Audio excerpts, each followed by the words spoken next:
really find what makes you happy at the end of the day. Like I That's think why a lot of people, ultimately, like, what can you actually stick with for the long term? What actually genuinely makes you happy to do? Yeah.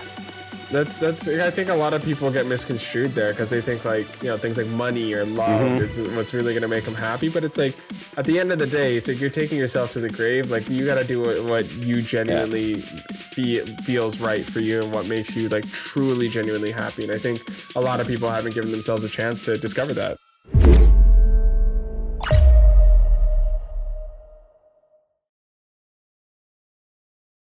I want to make sure I'm pronouncing this correctly, but Koji Aiken, correct? Okay, that is great. right. Yeah, that's my name. I know you've been involved with a lot of different things. You've been an entrepreneur. You've been an artist, obviously. You've also, on your social media Instagram handle, you put influencer there as well. You're involved in a lot of different things. You've done a lot in your career so far. But I guess where I want to start is if you were to give yourself you're in an elevator with someone and you were to give them a pitch of kind of who you are, if they were to ask you who you are and what you do, what would your answer to them be?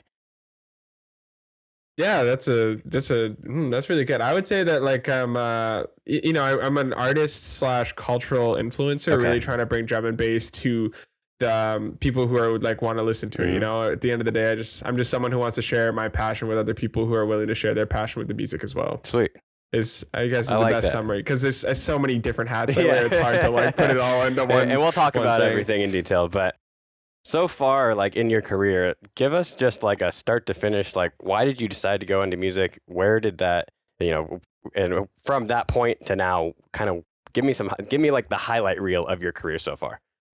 Yeah, so like growing up, my dad was he was an entertainer. He wasn't into music, but he was actually like a street performer. Sick. So he was like juggling and stuff, and so I really grew up in a household. Did he do that full time? Yeah, it was his full time gig. That's super cool. Yeah, just doing lots of, going out into the street and just like gathering a crowd and telling jokes and juggling and doing all these like crazy stunts. And so I got really inspired by, and he brought me in and really kind of showed me how to do all that and like brought me under the wing. What was your talent? Did you also juggle? Did you have other talents? Okay. Yeah, I was like a whole it was like a full like show kind of thing. Cool. So yeah, I got into like entertaining really, really early. And then when I was graduating high school and, like the world was my oyster, I was like, oh, like I really do enjoy the entertainment aspect of it, but like I hate being a juggler. Or not, I shouldn't say I hate being a juggler, but there's aspects of it that just like really didn't click with me. You kind of sometimes especially when you're young, I've even gone through this too. You get like locked into a hobby, but you in the back of your mind, you're like, I know I'm not going to do this forever, but this is a good like starting point for my life, kind of, or this is a good season of my life. Yeah. Totally, yeah. And so that kind of progressed when I went to high school. I started dancing, so I got really in tune with like music and stuff, and I was just doing like performances there. And then in university, I picked up my friend kind of put me on DJing. It was my DJ Demo. Yeah, so he put me onto DJing, and it's kind of like all the aspects of like music and entertainment all really came together with this one thing. And it's just I fell in love with DJing, and then after playing a couple shows here and there, I was just kind of like, okay, well, what's the next level? Like, I don't want to be stuck being a local DJ for the rest of my life. Yeah, like, a resident somewhere, like a wedding DJ or some shit. Yeah. Yeah, I mean, like no hate or shade to people that make industry, a full living off of that. It's incredible. So totally, yeah. I mean, they make more money than I do right now. So like they're doing way better right now. But at the end of the day, it's like I never really wanted to do it for money. I just did it for the love and the passion of DJing and being an artist.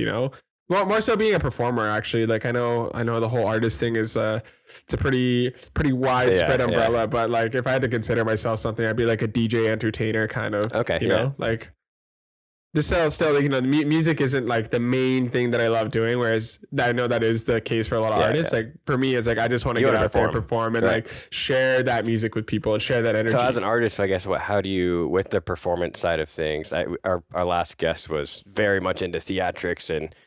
Like he does like full makeup and puts a lot of money and time and energy into like the performance aspect of things. Have you done anything similar to that? Have you done anything to kind of almost separate yourself because you do like the act of performing and the performance aspect of it? Like I've tried a couple things, but like nothing's really stuck. Okay. Like I was a big. I mean, I love where like I'm half Japanese, so I was up in like kimonos and stuff at my shows and like really trying to like do that. But it just like, I don't know, like it was just felt like I was like, it was like trying too hard, you know what I mean? So it's like, And really, like, you know, fashion was and clothing is not really like one of my strong suits at all, you know. So that's what Lean into what those, your strengths are for sure. exactly, yeah. So I really got so I've tried a couple things, and it's just like, you know, like things like DJ edits or just like stunts in the middle of the night, like I what is it, like, remember when the corn kid was really viral on TikTok? Yeah, like I put corn on one of my writers and just handed out corn to the in the show, and like it's like people are just shit, munching. Yeah, just like kind of gag things here and there, but like again, it's just like it's fun for the community, and it brings people together with doing funny little things like that. Totally, yeah, but it just like again, it like kind of felt cheap. You know what I mean? Like it didn't like it like it's fun for the one show, but I didn't really want to make it my thing. You don't want to be Steve Aoki with the cake. Totally, yeah. So that's a great way of describing it. I really haven't found my cake yet as Steve Aoki, you know what I mean? So I'm still kind of in that like process of really figuring out who I am and like how I want to like portray myself, you know? Like I think it was easier when I was not making music and just being a DJ to kind of like try and be goofy and like not really care, but now it's like as an artist I feel a lot more vulnerable. Yeah, it's a little bit of a different story. So yeah, I would say that. So I'm really curious about this influencer. I know I brought it up in few minutes ago, but this influencer thing that you kind of associate yourself with, how would you say you try your best to influence culture? I know you're drum and bass. That's one big difference, especially being from where you're from, Vancouver, correct? Yeah, Vancouver. Yeah, I would say like it kind of just started out like I just wanted to share my passion for the music with people who are willing to listen, but through like showing them songs that like I love, because at the end of the day, like that's what a DJ does, is like you share music with people, right? And I kind of just started out just sharing songs that I like kind of liked here and there, kind of just not really even thinking about it. And then like it started building and gaining momentum to the point where it's like now we're on like a worldwide scale and like people know me from like all over the world. And it's like, it's pretty surreal. Yeah, you have a pretty people good from following, like, good size following. Yeah, and it's like a lot of they're super active. They always like are getting new messages every day, and it's like I love just chatting with people all over the world and just kind of getting their perspectives on things and like hearing what they have to say about things and like what I'm doing. And so yeah, I would say for me, like I really just want to bring this music to people who are willing to listen to it, right? Like this is a super niche genre. It's very high energy and it's not for everyone. Like I totally get that, but you know, with the progress of like algorithms and social media and stuff, it's getting easier and easier to connect with the people who are wanting to find new music and like who do want to like party and be part of this community, right? So I can tell you from experience, I'm a big fan of drum and bass, and I think going to a drum and bass show, like I went and saw, who did I see? 1991 and Culture Shock and Dimension, Shock, that tour. The worship tour, yeah. Oh my God, dude, that was so much fun. And like, I don't know, I have some difference of opinions, but in my local area, rhythm is really hot. I don't know how it is in Vancouver, but rhythm is like, it's a big, I'm so picky scene about rhythm sometimes. And like, I don't know, sometimes I find myself in the crowd at rhythm shows, it's kind of bored. But at drum and bass shows, it's so much energy, so much, like, I dance the entire time. I'm burning calories. Like, I feel good. Like, it's fun. Yeah. you just walk away feeling like you accomplished. You know what I mean? Like, you're like, that was a night well spent for sure. But I guess, why did you first decide to go the drum and bass route when especially it wasn't like a huge thing? What kind of influenced you in the beginning to go that direction? It was just a pretty crazy like moment of just like the right time and the right place. I was at Shambhala, which is a big music festival in BC. Like I think it was like one of the biggest in North America. Not in terms, or no, not the biggest, but like it was rated as like one of the best music festivals in North America. So I went for my first year, and I didn't really like have an inkling of drum and bass. Like I had heard about it and like I'd listened to a couple sets and I knew a couple of people who played it, but I really wasn't like in the scene or like into it at all. I was more of like a house guy, where right? Most people start. Where most people start. And yeah, I went to this one show, Vibes, and just I was just mesmerized by like the mixing style and like they have the MC, so I got the crowd like jumping and like keeping the energy up the entire time, and it's just like I don't know, man, like just something clicked with me. I was like, damn, like I really liked it. Like I didn't know I liked this as much as I did, and it was just like one of those shows where it was like super eye opening, and I was like, got back from the festival and I was like, man, this is like all I want to listen to now, and like I want to study it. Like I'm so passionate about this stuff. A lot like, of people don't realize like it's one of the most complex things to learn how to produce, to get good at producing. Like, what was that learning curve like for you? Well, it definitely kicked my butt for sure. Where did you start when you first picked up a DAW? Where did you kind of, what direction or lane were you in? It was all. It was like I was really inspired by Flume at the Okay. time, so I was trying to make like kind of this future Yeah. bass, like ethereal, kind of like super wacky sounding tracks. And then from there, I started producing more like hip hop and stuff because I was working with a lot of like recording artists, and that was just kind of like Mhm. what was big at university at the time. And then from Which I think is there, important. I think a lot of, at least a lot of the people that I've talked to, at least in the dubstep world or even drum and bass yeah, too, have some roots in either rock or in like hip hop. And I think it's important to have yeah. like almost like a, I know hip hop's not banned, but like have that almost like as your foundation is a good place to Oh start. Yeah. yeah. Yeah, well, it kind of taught me a lot about, crowd control and reading the crowd and like being able to study them. But so I really started. It was weird. I was like DJing hip hop and top 40, but I was producing future bass, and then I went to like DJing house music, and I was still producing future bass, and then it was one of those like experiences where it's like like you try to discover yourself and then like finally like it hits you like a brick wall. Yeah. It's like, oh, okay, like I actually like DJing and producing this genre. And so like since then it all really came together. And then I think it was a couple months after that I started doing like the drum and bass content and like really kind of Yep. leaning into Yep. that. Yep. So Why the name Koji Aiken? Is that your actual? that's That's my your actual actual name. name. Okay, Yeah, yeah. I thought that was it Yeah. might have been your brand name or just Right, your like art. an Yeah, alias. yeah. Yeah, well, that's That's a a funny really cool story. name though. Thank you, Yeah. thank you. Yeah, my mama gave it to me, so Yeah, shut yeah, up, yeah. mama. But yeah, it was crazy because I used to go by KOG, like that was Okay. kind of my like hip hop DJ alias and stuff. And then I took this artist development course called Cosmic Oh Academy. yeah, I don't know yeah, if you yeah, ever yeah. heard of Yep. it.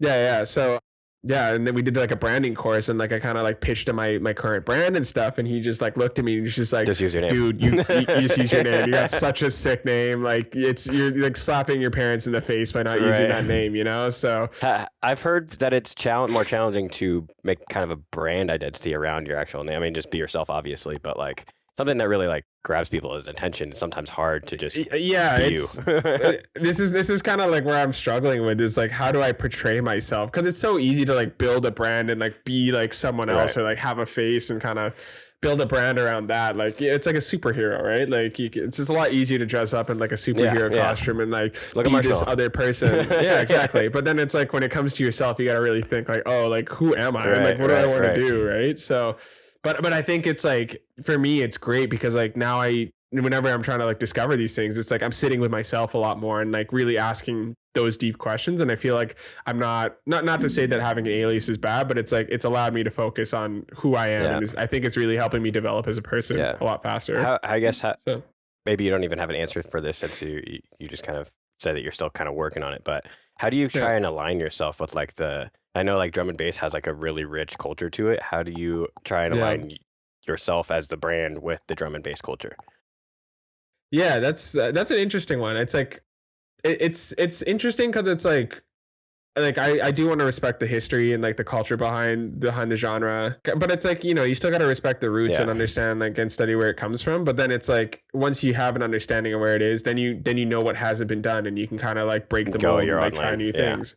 Exactly. So I would say like right now I'm still in the process of like learning and discovering all about the culture and like going deeper and deeper. But What yeah, are some of like, the things I guess that yeah. you like most about the drum and bass culture? That's might be different than other genres. I think it's just like the passion Yeah, for the yeah. music, like Yeah, it's very and like you either like drum and bass or you don't. you're like die hard, yeah, and like the energy of the crowds and stuff, right? Like at the end, like I said, it's like I come from like a performance entertainment background and Yeah. stuff, so like I feed off of crowd reactions, and it's just drum and bass just like Gives you that. Yeah. gives that level like to another level compared to like house music shows or like hip hop or whatever, you know what I Yeah. mean? Or just like compared to like clubs. Right. I would say like the raves, especially drum and bass raves, are nuts. Yeah, I don't even really personally like going to like normal clubs, like hip hop clubs. And I can't do it don't anymore. like it. I can't do Yeah. it anymore. It's just like the culture around the clubs. Yeah, I find it's all just hooking up like, with people. You're not there for the music. And it's all hookups yeah. and all flex, Yeah, and it's yeah. like status, and it's like all the things that I really don't Yep. like about music. Yeah. I've seen a lot of, bass music producers in specific kind of make, either edits of their own songs or kind of make like a hybrid between like the classic drum and bass and like bass music or what they typically make or what they're Yeah. known for. What are your thoughts on all that and, the genre becoming more of a popular thing within the States and how it's become that? I think it's awesome. It's like you know, like it's really the North America finding its sound, Yeah, you yeah. know, and it's like really cool to see a lot of these artists starting to like pioneer it, like right, like Mhm. Reaper and Justin Hawks, Kumarion, like Bensley, like just to name a few. It's just like it's really cool to see them kind of like push the North American sound, you know, Right. and it's really cool to see that a It's lot of cool it to is see rooted them in finally getting booked on like big festival lineups and yeah. stuff too. Yeah. Yeah, for sure. I didn't, and it's cool because it's like you can see where the roots of North American music come Hmm. from. You know, it's like it's a very like I feel like North America is a very like dubstep, Oh yeah. rhythmy kind of continent, right? So it's cool to see those artists like really integrate Hmm. those influences into what is developing as North American I think drum and it's bass. also You been know, one of those genres that's helped open, not everyone, the general public, but those who are ravers. It kind of helped open their spectrum of different styles of music and have more of an open mind to, even if it's not a drum and hundred bass, but just percent. other genres in general. And seeing, the culture just kind of continue to grow. And yeah, drum and bass just being one of those genres has been cool to see. It's awesome. I mean, it's still great because it's still like I would consider it like an underground Oh genre. yeah. Still like very, it's still like an underdog. Like I said it. I made a comment the other day. It's like the underdog of EDM, Yep. and but it's like everyone's rooting for it Yeah, now. Like yeah. everyone's kind of like knows about it. And they're like, oh yeah, like let's see this thing like Hmm. rise and let's see this little puppy do his thing and see where it goes. Right, Yep. like which is super exciting. Very much. I wanted to go back to you talking about your parents and your dad being a juggler and stuff. With your Yeah, dad, totally. give me some more specifics on like being that your dad was a performer, that's what he did, as his full-time career. What were some of like Yeah. the specific things that you took away from that, or how was the guidance from him maybe different than like just a traditional parent with a kid who wants to get into this scene? Yeah, yeah. I mean, I was super lucky because he always drove the idea of doing what you Yeah, love. You know what I mean? Like he did it himself and he proved like he was living proof that like if you're passionate about something, you can make it happen, no matter how crazy or how ridiculous or how silly it is. You know what I mean? And so really having that kind of motto drilled into me really helped me not be scared of things like judgment or am I doing the right thing. It was really like I was really carried through my journey with the idea that like if I work hard enough and if I'm passionate about it long enough, then like I'll figure it out eventually, right, you know what I mean. right. And even now, like we're just starting to see a little bit of success here and there. But yeah, so having that kind of support was always super duper helpful, and like I'm super grateful for it because I know a lot of people don't have that support behind Yeah, them. You know, a lot of parents, like I mean, at the end of the day, most parents just want what's best for their kid, and a music career just isn't really definitely a not. safe Yeah, route to go. But yeah, having a dad who understood and had he's gone got through to it be right, right. himself. Did it take your dad a while to like really make it in that? Like, did he share it all with you? Like, just the Yeah, grind well, portion of it? like yeah, yes and no, but it's like it was a little it's a crazy different path for him because he started juggling That's such a when he was unique 13 thing or too. It's not 14. like even becoming a musician It's is super like niche. yeah, becoming a musician is like there's a lot of people who want to do that, and like music is a big marketplace There's a or a big huge business, market, yeah. yeah. But like juggling is so like unique and like you said niche, It's so yeah, out there, yeah.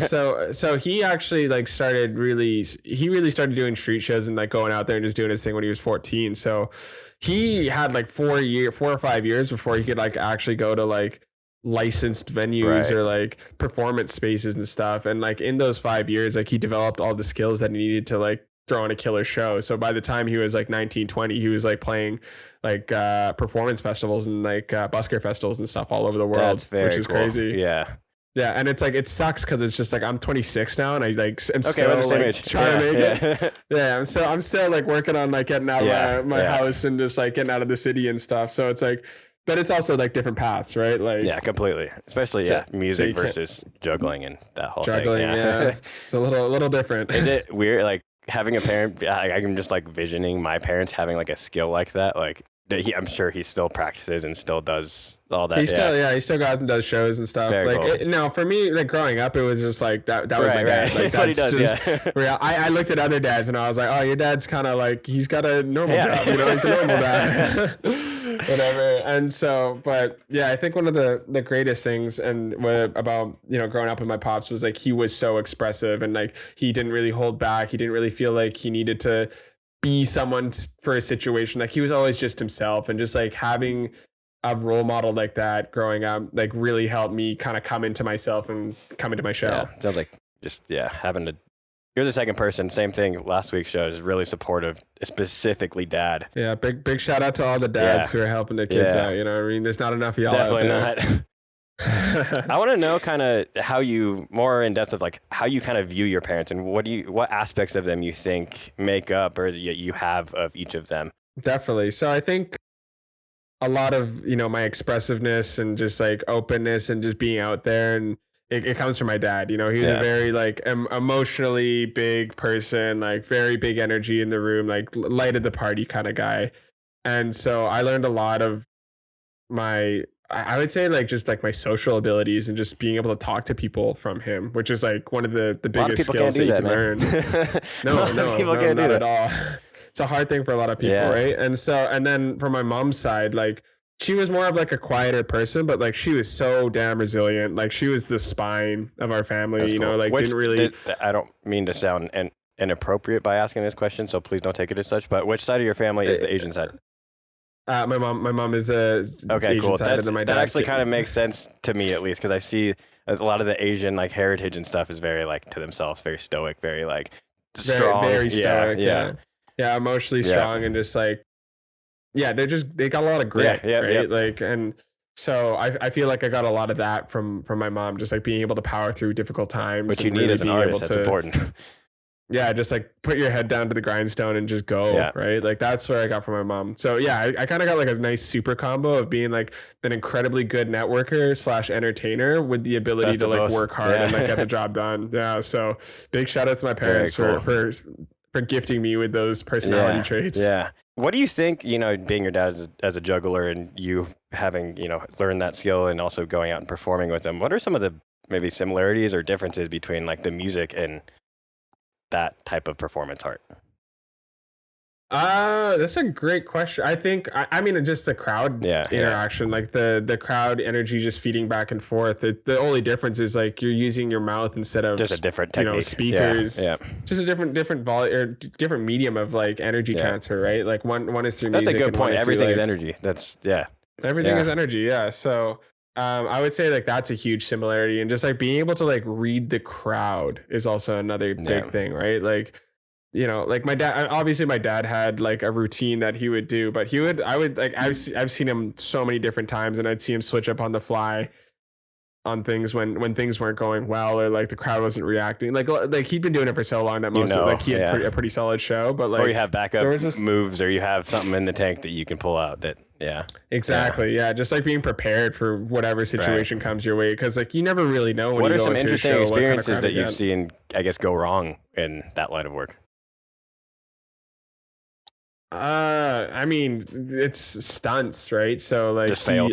Not so much himself, but like actually there were a couple times where like he would do like a stunt and you just like couldn't do it. Like I don't know if it was like the pressure of the moment or like he like cracked or whatever, but like there were just some times where he just like would try a trick like 6-7 times, just couldn't do it that day, and he would just move on to the next thing and just kind of go, right? And you gotta, and then others, I guess in that position too, you gotta know like when to pivot, right? You gotta know and when to like you were just saying with the crowd, but I think that is also something that's similar between the juggling or the performance art and music. Like even with you being a DJ, if you're playing a song and everyone's kind of dozing off or looking the other direction or talking with their friend or whatever, you're like, okay, I know, I got to play something else so they're more engaged. Yeah, you just got to be focused and like pay attention, right? And then other times I've seen other performers, like they'd be juggling blades or something and then like cut their hand, but like crazy. They have to like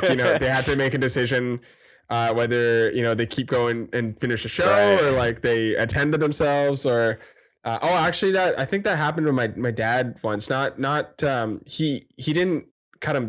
No, it wasn't a blade, but he had like hit an audience member that he brought up for as a volunteer, and like everyone was kind of like, oh my god, like did that actually just happen? Because like he got like knocked down and like he had like blood on it coming out of his head. Someone who's watching your performance on accident, like having a crowd accident. Oof. Yeah, I mean, luckily he was like he had a good nature, and he was like, no, let's keep going. And everyone was just like, no, like someone get him a doctor. Like, so just like, just being able to navigate the situations, I think would be like similarities. And it's like same thing has happened for me at shows. Like I remember one time I was DJing a party and like someone had a seizure in the middle of the floor, and I was just like, cut the music, hop on the mic, tell everyone like, hey, like give them some space, like go inside. I've seen we'll big guys, Alice in Wonderland, Subtronics, Excision, I think even a few times, like a deck can go down, a technical difficulty can happen, or a screen, the LED screen can shut off, something happens. And even with this podcast, I've experienced technical difficulties. So it's like it's gonna happen. It's just how do you bounce back from that? How do you keep moving? How do you not lose the engagement of the crowd during those times? Yeah, exactly. And it's like I think being honest, the entertainers is the best way to kind of fight against that, I guess. To go about it, And I think the biggest thing is just like, the best entertainers and the best performers are able to pivot from that and like recover the show. Yeah. You know what I mean? Yeah. I think that's huge. Well, what I want to pivot into you being an entrepreneur, because I know that's a whole other section of what you've accomplished in your career. First, what business was it that you started? I know it, but just say it for the audience. I started an event company called Kumo. Okay. What does Kumo mean? Where'd you get the name from? So Kumo actually means cloud in Japanese. Hence we got some clouds and stuff. Yeah. And I really wanted to have something that represented the city that I was from. And, Vancouver being a rainy city, I felt clouds is a great kind of symbol for where I came from. And when I first started like running the event series, it was literally just kind of like, I was playing out of a pub, like let's just try this thing. I had worked with a couple of events companies, so like I was like, let's just put like all the skills that I've learned into one basket and see what we can make happen. And I failed miserably that first year. Man, tell me more about that. It was you started with it was a live stream first, right? The library. No, it was before that. It was 2018. I started running shows out of this little pub called Library Square. Got it. And it was for the summer. It was 2 or 3 months. I think I did like 10 shows. And it was every Friday. And it's like, I don't think I had more than 25 or 30 people in the room at one time for 12 months or 12 weeks, 10, 12 weeks. So it was a really difficult summer. And then after that, I started a student night at UBC, like University of British Columbia, because that's where I was going to school at the time. And like I finally had like gotten some momentum, like kids were coming out and like people were partying, like everything was good. And then all of a sudden the pandemic hit and like everyone went to quarantine and we couldn't party anymore. And I was just like, wow, what a slap in the face, And then a couple of months after that, I think it was October 2020 is when we started doing the live streams for DJs and stuff. And like that's kind of when I started focusing more on like the electronic music community in Vancouver, and just started booking like all sorts of DJs, And everyone was struggling. The live stream thing eventually went back to just normal shows, right, for a while. Okay. Yeah. So we went back to shows. We started doing shows in I think things opened up in like 2021 or 2020, late 2022.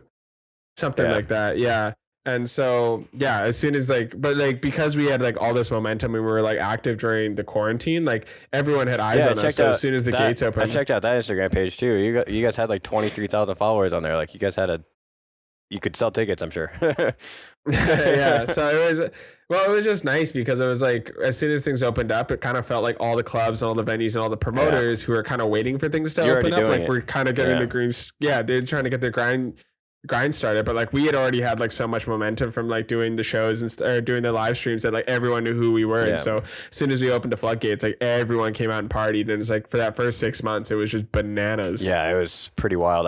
I know I personally went wild. I went to like every Insomniac from California, so I went to like every Insomniac festival, and like I was like, I'm let out of captivity, let's go. Literally. It's kind of weird now though, now that it's been 3-4 years, like I'm kind of back to like my old ways of like, I go out sometimes, but I don't need to go out all the time. Like I'm not that person to say. Yeah. I like my alone time too. Totally, yeah. I mean, I think it's also like, growing up, it's just I'm starting to learn that like it's just not the best use of time and energy. No, it is you know not. what I mean? I want to feel good the next morning. I want to wake up early. I want to get my shit done. I want to like be productive, and it doesn't help you with that. My body just can't handle it anymore. I used to be able to bounce back the next day and go to work, and now it takes me like 2 days to like even feel okay to stand on my feet. Yeah, it can be tough for sure. Yeah, so just be a little cognizant about that and just be smart. You know what I mean? Talking about partying and stuff, I wanted to ask, I know you went to college, you have a degree. What was, why, if you ended up going just the music route? Or at the time, did you want to do something else? Well, like I mentioned earlier, I was like doing dance performance and stuff in high school. Like I was also playing a buttload of sports, and it's like I hadn't really discovered my passion for music quite yet at that point. So yeah, that's right. You discovered it in college. That's right. Yeah, I decided to do kinesiology, like exercise sciences and stuff, just because like I'd been doing sports all my life, and I was like, yeah, this seems like the most logical next step. And then like 2 years in, I was just like, yeah, I'll stick around for the degree, but like I'll do the degree, but I'll stick around for the music and the partying.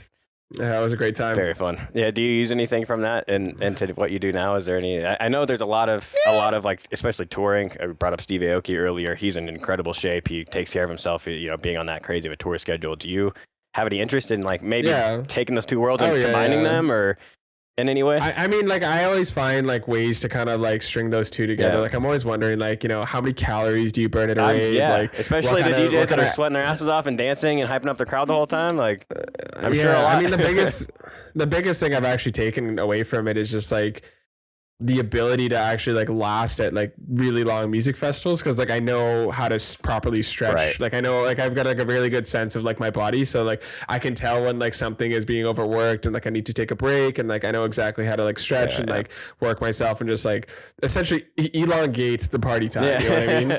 Make sure you're eating right, making sure you're drinking enough water, which most people don't do nearly enough of at music festivals. So so if anything, it's kind of like, it's just giving me awareness of like what your body needs to last, right? Especially like in an industry that's so demanding. What were some of the, going back to the throwing your own event stuff, what were some of the, I guess, the difficulties with throwing the events, and what were some of the things you had to kind of overcome with? Were you the main man in charge? Did you have a team, or what did that look like?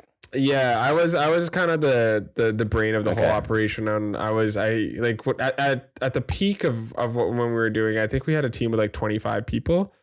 So just like promoters and just like people who were helping out with like media and stuff. And like the hardest part was just like, for me, like I really wanted to create a culture of like, you're here because you want to, we're all homies here. We're all here to work together to make this all happen. But then when it came to like, setting boundaries and really, putting the hammer down, like it was really hard to do that, because no, it's not that they didn't respect me, but like it was a different relationship telling your friends to do something versus telling like an employee. Relax, or bro. I'll something, get to it. It's like, no, I actually need you to do this right now. And it's also just like I didn't really understand.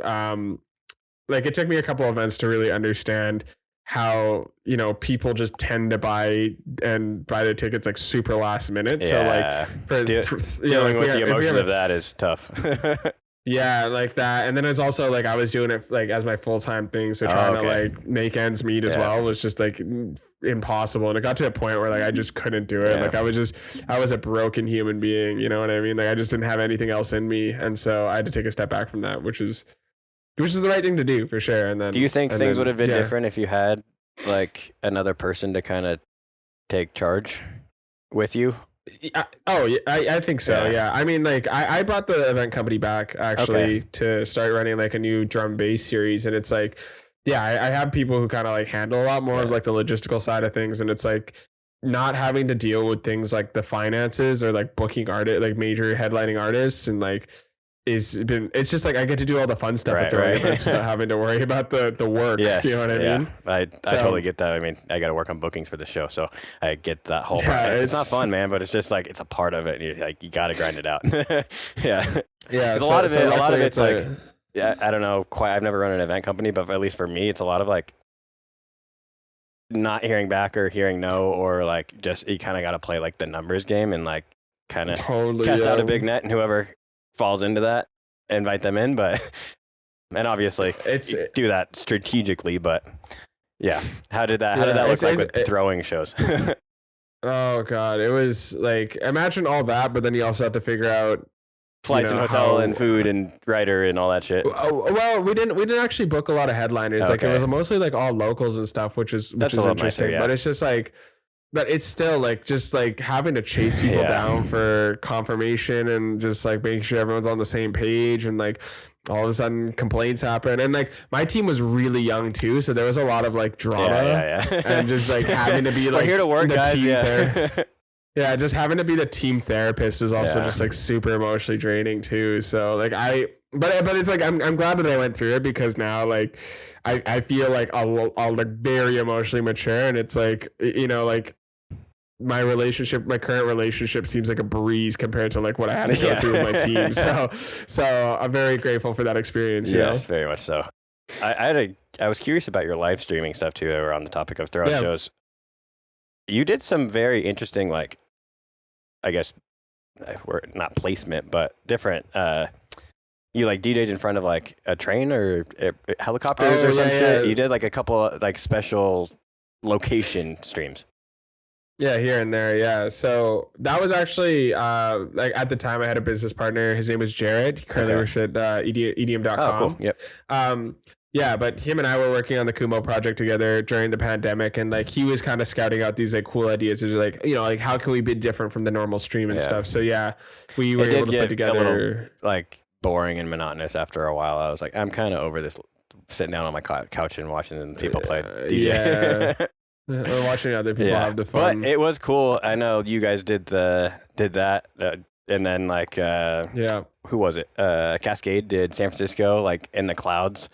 There was a couple people that did like really. I think Rufus the Soul even did one too. So, anyways, I didn't mean to cut you off. Continue your story. No, it's fine. Yeah, so I think we did one where we did a full DJ set on moving Skytrain. Very cool. And then the other one was in front of like helicopters and a couple supercars. Just at like like one of Jared's like connects. He had a buddy who had a bunch like all this like crazy gear in his like hangar garage thing, and he was just like, yeah, can we just like pull up and do it? And he was like, yeah, why not? That's cool. It was nuts. Yeah, it really pays to know people. Right.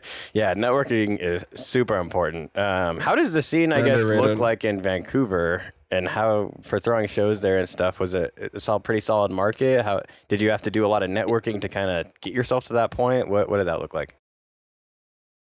I think we kind of built our name through COVID, through those live streams and stuff, and like everyone knew who we were because we were really the only ones kind of creating a platform for artists and stuff. So I think that really kind of boosted our name, and then, you know, when things opened up, we got reached out by like a lot of different venues to like work with them, and so we kind of just like almost did like a little mini tour around the city and just like threw events all at different venues, kind of just different vibes. That's cool that you were able to get to know people or get to know the owners maybe of like the clubs, and you'd be able to use different venues, because I see a lot of promoters, they're like, oh yeah, we have this one venue locked in and we're always throwing shows here. Like it's cool to see the promoters like get in touch with different, you know, venues and kind of move around a little bit and have a little bit of a diversity of where they're at, different scenery. Yeah, definitely different scenery, which is good. But it's just like I found it was like really tricky to build consistency. And like I found that like people do enjoy consistency and like knowing what to expect, and like that's how you build like. So it is almost a good thing. See, I've never done shows before, so I have no idea. So it is almost a good thing to stay in one spot. Sometimes, I mean, it's just like branding wise, it makes the most sense, right? People just it's like going to McDonald's and ordering a cheeseburger. You know, you're getting a cheeseburger, right? Like a lot of people just want that like security of mind of knowing that like if they're going to an event, they know what kind of been event through it before, maybe, exactly, yeah. There's a lot of comfort in that, so. Yeah, like just through like doing shows and DJing at other like venues and stuff, I was able to connect with like most of the people in the city. Yeah. And then in terms of throwing shows, like it's viable. Like you can do it here, but it's like it's just really competitive because it seems like everyone is trying to throw their own little, especially now, like everyone has their own little events company, is starting their own little event series and stuff, and it's like super cool to see, but it's tough because it's good to see like, for the overall scene. It's rough to see if you're a promoter in the competition. The competition is really gnarly, and it's just like Vancouver just in general is just getting more and more I mean, like everywhere is like getting really expensive, but it seems like Vancouver rates and people in Vancouver are just feeling it really hard, so like less and less people are actually like going out. So Yeah, it's getting a little bit scarce over here. So you brought it back though, and you're planning on doing more. So you're planning on continuing with it. Yeah, Okay. but under a bit of a different model. Okay. It's like we're doing like like being to drum and bass is like so specific and niche, like, and like I'm not trying to make money, Right. or like you're just trying to push the culture. You're trying to be the influencer that you claim to be. Yeah, exactly. So like, yeah, I was lucky enough where like one of my homies who like runs one of the venues reached out and he was like, yeah, dude, like let's work together, like, and throw like free shows together. You know perfect. What I mean? Okay. So I've really been able, so he's been super helpful. Big shout out to the team at Harbor. They've really given us a space to be able to push this culture and like bring people in and like show people what this music and what this community is really about, which is I think what music and radio should be. 100%. But it's like, unfortunately, it's like there's a lot of money to be made too. So there's a lot of capitalize, or people just capitalize on it, and then it just turns into something else, which is like it's part of the whole process of the industry growing. But it's also like you can't forget about like what is it's the about true the meaning at the end of the day. The true meaning. You can't really lose touch of that. Yeah. So do you ever have any goals of like making money and profiting off of it, or are you literally just doing it like keeping it small, keeping it non free shows, stuff like that, or is that just where you guys are starting for right now? Like we're starting here with the idea of like scaling up. And so you do want to scale eventually. But still we do want to keeping scale that core eventually. Meaning of like doing it for the right reason, pushing the culture. Exactly. Yeah. It's like I would never throw an event if I knew that like we're scalping people out of money, right? Yeah. We're trying to keep the cost like low, and it's like it's really about like we want to bring as many people into the experience as possible, but like if you want to have bigger artists and better shows, like that costs more, and like unfortunately that overhead has to go to the people who want to attend the show, right? So it's a give and a take, right? Like if they want more, they also have to give a little bit more. Yeah. But it's like it's never like I'm not trying to take more than they're giving, right? Yeah. Like it's supposed to be. I try to make it as fair as possible. You screw the fans over basically, and you actually give them a fair price for a good show. Yeah. I mean, especially like nowadays, with like like not to call anyone out, but there's just been like so much like price gauging, and like people are complaining about not being able to go see their artists. That goes all the way up to the big boys too. Yeah, like even like the whole Taylor Swift thing where like tickets are going for like multi-thousands of dollars. It's just like that's like I know she's got like a team behind her that needs to get paid and stuff, but like how much money do you really need to be making at the end of the day, right? It's just like it's kind of like I just like don't ever want to get to a point where people are like, oh, he's being a greedy bastard. You know what I mean? Like that's not my intention. At the end of the day, my intention is to throw good shows and like have people share their passion. Yeah, for sure. With the music. I appreciate that. Yeah. Kind of to wrap up here because we are getting kind of closer to time, but I wanted to, we've talked a lot about like the things that you've done. Obviously, that's where we started. That's kind of where our conversation has led. But what have been, I guess, some of the difficulties when things get hard? How do you tend to hang in there? Because I know you've probably thought about before, giving up. We all have. And when you get to those points, what are, and why I ask this, because it's kind of different for everyone. And I'm always curious, but how do you personally push through those difficult times? I just like take a break. Like if things are getting too hard, like just most of the time it's just because I'm being too hard on myself and I have too many expectations. And it's like, you got to understand that no one's putting these expectations on you, especially in this business, other than yourself. Yeah. No, exactly. Like you're your own meanest bully. You know what I mean? Like, and sure, that's great. Like I call it the curse of ambition, right? It's like definitely you're cursed with this idea of like working so hard for something that you want because you want it so bad, but that can also like cloud your judgment as to like what you might actually need right now, which might be just as simple as like a glass of water or like a week's worth of good night's sleeps, right? Yeah. But it's really about like. Man, I get so hard on myself sometimes if I like choose sleep sometimes and like. Sleep a little, like an extra hour even. Like I did that this morning and I was like so stressed out for the first couple of hours. Like, dude, relax. It's fine. It's going to be okay. Dude, it's fun. No one's. Yeah, it's really, and I think a lot of people can learn from that, right? Is like they just need to be able to be self-aware enough to understand like what they need at that moment. Because at the end of the day, it's like you're going to make your best music when you're the best version of yourself. And if you're not the best version of yourself, then you're not going to do good work. 100%. And that's kind of like, it takes time to learn that, right? Like I killed myself in university trying to like be the best person I can be without realizing that I didn't have to work 12, You're also 14 human. hours a day. Yeah, I'm also human. Well, the kind of way that I see it is just like, would you rather do 1 hour of work at 100% or 3 hours at 60? Yeah. Definitely 1 hour. Yeah, both. Yeah, if you can, the 1 hour for sure. So, but I think a lot of people just forget that, you know, you have limitations. You're only a human being, and you only have so many hours in a day. You only have so much energy that you can burn in a day. I think some people, especially in the early phases, I think some people just don't know what their limits are, and it takes some time sometimes to learn what you can handle, what you actually can consistently handle versus what's pushing it a little too much. So.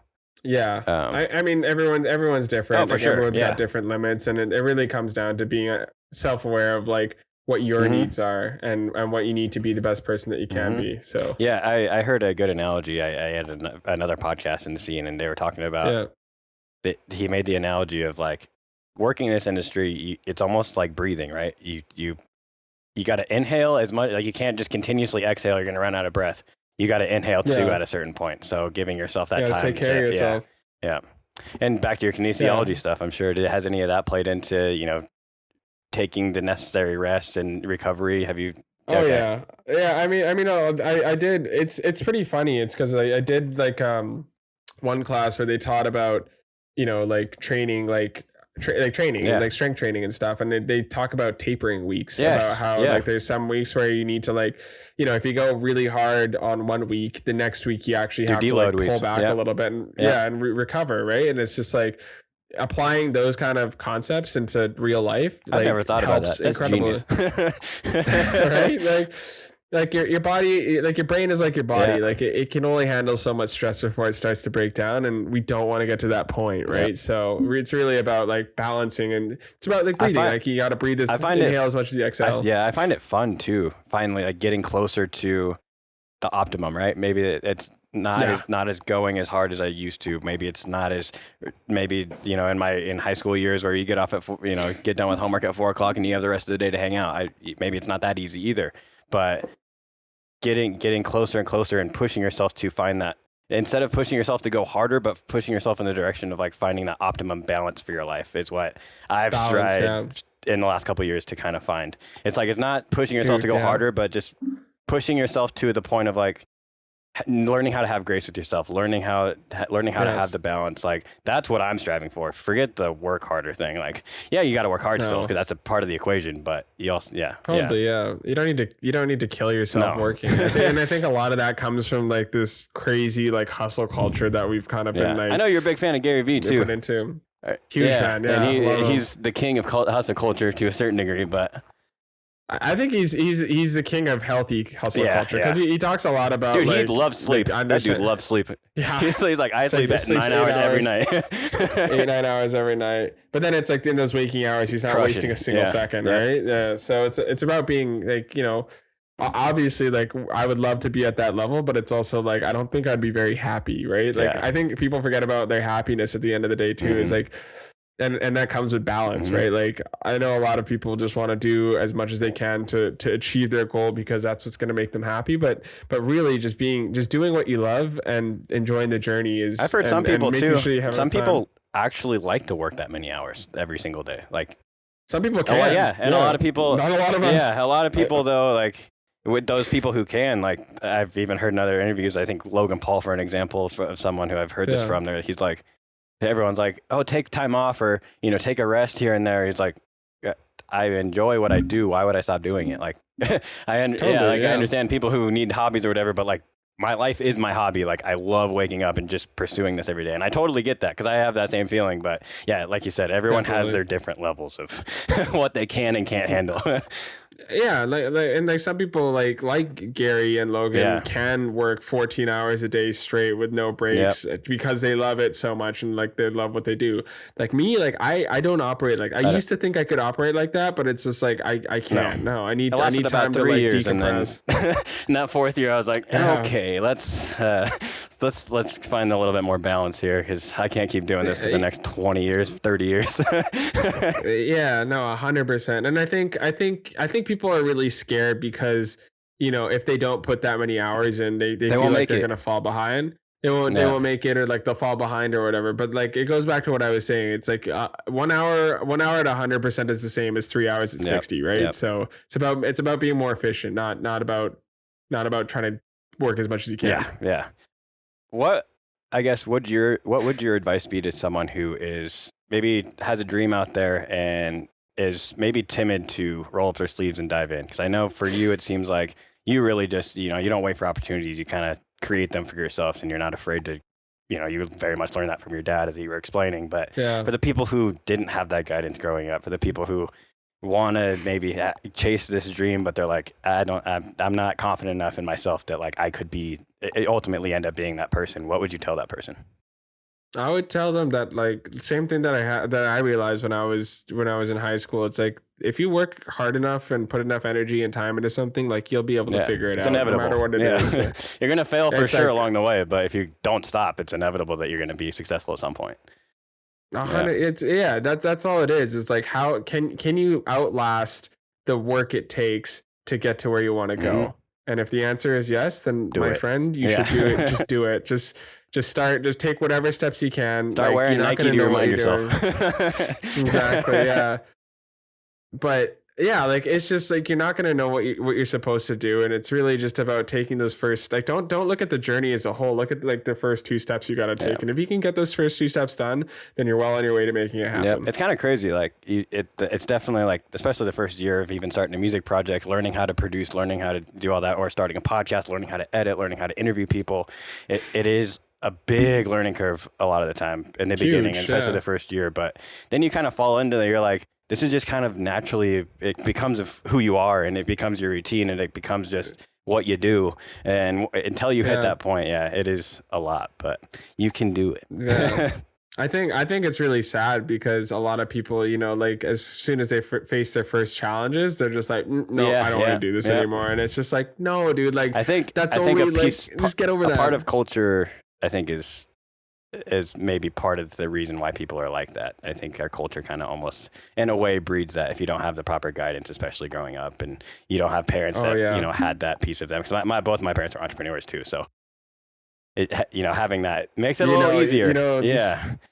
Yeah, I think just a lot of, and I think a lot of people just get raised in like play it safe, right? Yep. Like be in a stable job, and it's like do you actually like that though? Now, do you like your life when you do that? Like, is that really what you want to be doing? Maybe it is, but I know for me it doesn't. Not me either. No, not for me. Not for me. I get bored too easily. Yeah. Like I don't think I've ever held a job for more like a day job for more than 2 years because I get bored of it. I'm trying to think if I ever have. I think I'm in the same boat too. Yeah, I'm now that I'm doing the music stuff. Like this is the longest I've actually been consistently working at something. Yeah. But it's also you're doing like 10 different jobs, so like it keeps the brain stimulated. Yes. It's not like you're going into a kitchen and you have to cook the same 20 meals every day for a year. Like that's what I mean. But it's like things just get stale. Yes. Right? Yeah. Yeah, even for me, I mean, my dad's a farmer, so I did a couple years working full time, farming with him, and even that, like you're doing a lot of different things throughout the year. Tough. It definitely helped me learn the how to grind and work hard on things. But the grit, But with all, I mean, even that, you're doing different things, but even that was like, I can't do this for 30, 40. Like, I don't see myself doing this in my older years. So seeing my dad, especially, like, he's almost 60 and he's still full-time farming. I'm like, dude, your body is hurting, man. Like, you got to retire soon. How do you do this? Must be built like an ox. Yeah, my dad's insanely strong. Yeah. And then, one other thing that I want to leave people with is really find what makes you happy at the end of the day. Like I think a lot of people ultimately, like, what can you actually stick with for the long term? What actually genuinely makes you happy to do? Yeah. That's I think a lot of people get misconstrued there because they think like, things like money or love is what's really going to make them happy. But it's like, at the end of the day, it's like you're taking yourself to the grave. Like you got to do what you genuinely feels right for you and what makes you like truly genuinely happy. And I think a lot of people haven't given themselves a chance to discover that. You're in a committed relationship, right?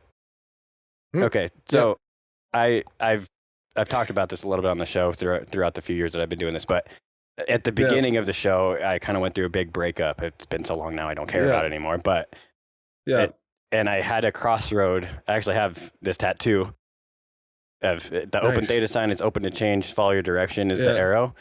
I had a moment where shortly there after the breakup where I was like, did that relationship or being in a relationship in general bring me more satisfaction than this dream and this career and this path that I want to do? And it was the first time in my life that like I stayed single for, I've been single ever since. Yeah. Which I'm not in a rush, but I'm not really looking. It's just, it is what it is. Like I'm happy. I'm for the first time learning how to be happy by myself. And so I guess my question to you relating to that is, if things, God forbid that you guys end, I'm sure you guys are happy. I don't want to put that on you, but if you were put in that situation, do you think that what you do in life, and it's a good question for everyone to think about, comparing it to love or comparing it to a relationship, do you think your direction or the love of what you want to do for your career outweighs the relationship, or is it at least comparable to the love interest that you have in your life? Because that was a big thing for me. I was that person that was always like, I need to have a girlfriend. That was like my fulfillment in life. And like until now that I finally found like truly my direction, that I was like finally okay to be like, I'm just going to do this. And when I'm not going to worry about that. So. Yeah. I mean, like same kind of thing happened to me where I was like, right when quarantine hit, I like got out of like a really toxic relationship and I was just like, and like, the pandemic hit, like I just graduated school. So like I had nothing, like I didn't have no gigs, nothing, no school, no community or anything. So like I really had to like take some time to be like, okay, like what do I do or what do I want to do that's really going to make me happy? And so I was even worried that like was the weekends, there. Like what do I do on the weekends now? Like I had nothing. I had nothing to do, right? And so I think, I'm very similar to you where I was just like, I'm sticking to this. This is going to be my thing. I'm not going to deviate from this. Like this is my life. Right. And, the funny thing is like, as soon as I started like really focusing on that, like the right people started coming into my life, and like, including the current relationship I'm in right now, where she's super supportive and like fills in my gaps, like I'm awful at taking care of myself, and like she is so good at taking care of me and like making sure that I'm at that 100%, that I can be able to put 100% like into everything. Finding the right person is like a superpower. You adopt a superpower. It's insane. It's like people, and it's like it sucks because like there's so much toxic hookup culture and like that like people get sucked into, and it's just like, no, dude, like if you just waited a little bit and found the person that is going to take you to the next level, like you will be mesmerized at what a good relationship can do. Well, I wish you guys nothing but the best. We are I think we're good. Very close to time. I do have a couple wrap-up questions for you. What's coming up for the Koji Aiken project? What are you looking forward to this year? What are you working on? We got tons of unreleased music we're working on, a couple releases coming up, a couple collabs, and couple festivals. So really just trying to take things to the next level. Go play for the people of the world.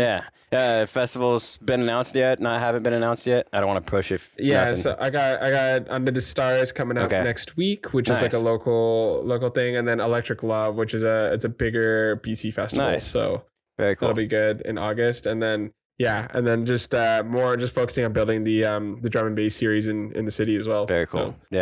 So, lots of shows coming up. I asked this last question to everyone who comes on the show. If you could give one piece of advice to yourself when you first decided that music was the path that you wanted to take for your life, what would you give your younger self? What advice would that be? Ooh, I would say just be kind. Be kind to yourself. Don't bully yourself, and don't push yourself too hard. Like I know you're ambitious, and I know you want this really, really bad, but it's not going to come. It's not going to be quick. It's not going to be quick. So just enjoy the journey as much as you can. Pretty much. Yeah. And it's like, also like, you don't have to make it. Like you don't have to make it next year or tomorrow or whatever. It's like, you'll make it when you're ready, and like really have when the time is right in your journey. When the time is right, things will happen as they should. And I'm really starting to learn that now. Yeah. And I wish I had known that when I was a kid. Awesome, man. Well, thank you so much for your time. Thanks to everyone else for tuning in. Make sure to like, subscribe if you're on YouTube. Drop us a 5-star review if you're listening anywhere else. And thank you so much again to you for your time. Hope you have a good week. And I hope everyone listening has a good week. See you guys. Much love. See ya.